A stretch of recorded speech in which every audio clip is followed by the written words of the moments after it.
hlanganisa inhlanga zonke zamasiko njengoba kuyinyanga yamasiko namagugu esintu. Njengoba nibahleli nje kufanele nazi ukuthi nibalulekile ngoba nihlukile. Kodwa futhi ukuhluka kwenu kusho ukuthi kufanele nihlonishwe. Kungakho umthethosisekelo uvulela ukuthi wonke umuntu ahlonishwe ngenkolo yakhe nangamasiko akhe nangendlela aphila ngazo. Siyafisa ukunibonga kakhulu-ke ngokuthi nizoba ingxenye yalo mcimbi. Umjaho lo wamtelebheni umjaho sakhula nobaba nobabamkhulu bewudlala. Kuhle ukuthi namhlanje uzosihlanganisa sonke. Let me take this opportunity to welcome a number of our guests who are here. Ngiyafisa ukuzazisa abasivakashele khona nizokwazi ngoba lo mcimbi uyangokukhula. Ngabe siyakhumbula abaningi ukuthi asiwenzela le phezulu entabeni ngaseWilfontein.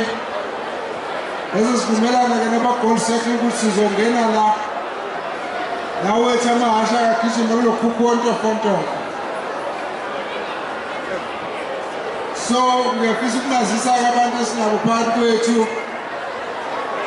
First, let me welcome Her Excellency Ambassador Bridget Mutsipe. Oh, Mrs. Carter, Sandela.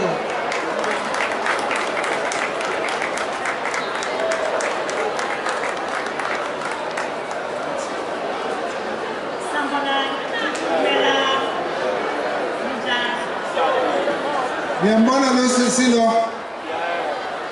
Usiswa uDadewabo Patrice Mutsipe. Umakoti Minister Jeff Radebe. Usiswam siyabonga. Thank you very much sisi for being here.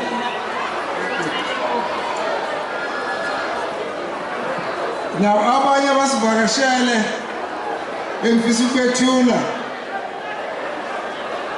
Umntwana omhle uZolani Mkhiva. Unobhala jikelele wekhonkalesa.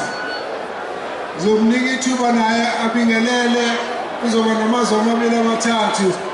Phakamisa isandla lokubona umntwana omhle.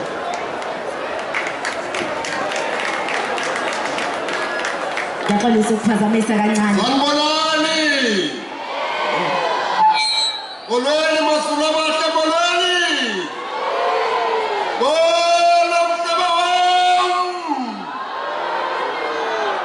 Ngiyakhumbula lelo lizwi. Lapha somnika ithuba nakathi ukulisa nje amazwi amabili amathathu. Kodwa lapha sinomntwana omkhulu wobukhosi baseButswana. eButswana ubukhosi bakhona ubakaKhama. Njengoba nazi ukuthi lapha ubukhosi balapha kwaZulu bakwaZulu. Lobo obakwaKhama.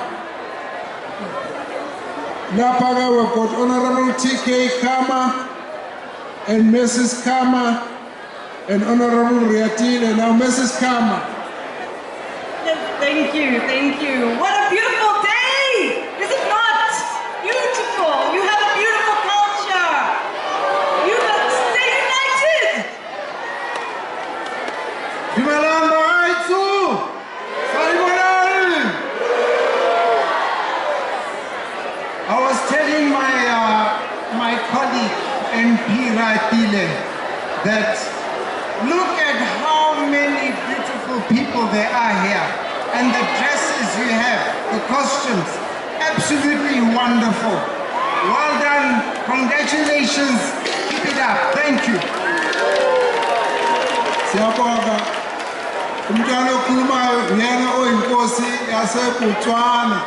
Bathiwa kuseButswana inkosi yakhona uKhama uye lo osivakashele namhlanje. Ngishaya izandla nikikize kakhulu.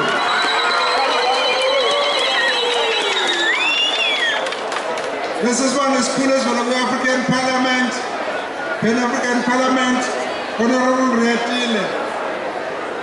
Thank you, sir. Salibonani! Salibonani!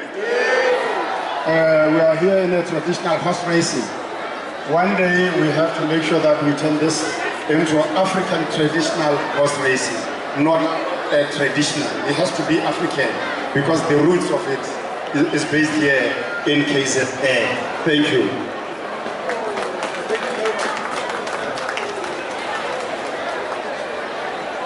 Hlonipha ngokunikezwa abahlonishwa bayacela ukuthi lapha kusithu sehlisa umsindo kancane ukukhombisa ukuhlonipha.